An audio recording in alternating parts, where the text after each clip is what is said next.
saa su ngeen ni wërati xibaar bu wóor gaaw ñu saytu ko ba mu leer jëm si wàllub yoonu murit ak lépp luy actualité yi rawat na lu jëm si njabootu Serigne Darou Assane Ndiaye gaaw leen gaaw ngeen abonné si Darou Ndiaye TV mooy seen chaîne de référence di leen di indil ay xibaar yu gën yi ngeen itteewu Darou Ndiaye TV di leen toppal lépp luy information 24 heures sur 24 gaaw leen gaaw abonné bés cloche bi su ko defee ngeen doon membre di am lépp saa su ne fii si Darou Ndiaye TV. Asalaamaaleykum wa rahmatullah.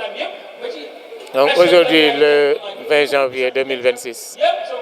Nous sommes réunis ici à Darou Ndiaye pour célébrer un grand érudit, un grand savant, un grand soufi, un grand saint, Cheikh Darou Assane Ndiaye.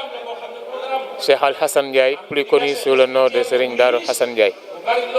Il fut un des disciples les plus distingués de Cheikh Al Khadim.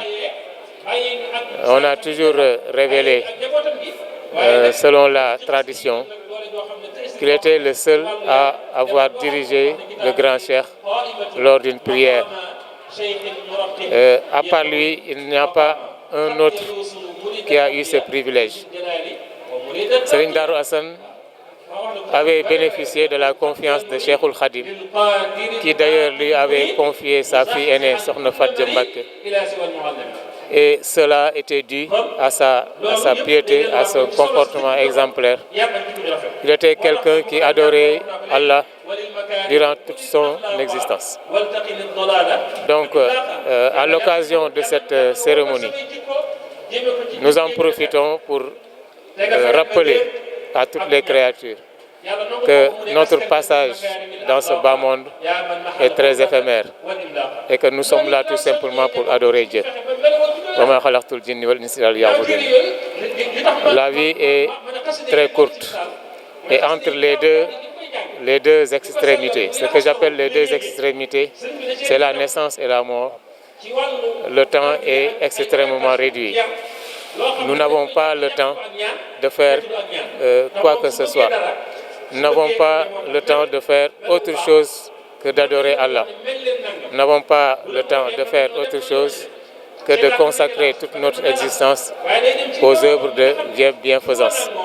Et cela, Serigne Darou Assane l'avait bien compris et avait consacré toute sa vie à adorer Dieu et à travailler. Il avait un comportement exemplaire que nous tous, nous devons imiter. Certes, nous ne pourrions pas accéder à sa station, mais nous tenterons de faire le maximum possible pour nous approcher de lui. Donc il nous a légué une tradition qui n'est pas très facile à sauvegarder. Mais nous prions Allah qu'il nous accorde la force de pouvoir pérenniser cette tradition-là. Donc encore une fois, ce jour qui commémore ce grand cheikh, c'est un jour mémorable qui doit nous renforcer en termes de capacité spirituelle, qui doit nous renforcer en termes de moralité, qui doit nous élever davantage, qui doit nous perfectionner. Donc c'est l'occasion de rappeler à tous les croyants que nous sommes créés par Dieu uniquement pour l'adorer et que le temps passe très vite, la vie est très courte.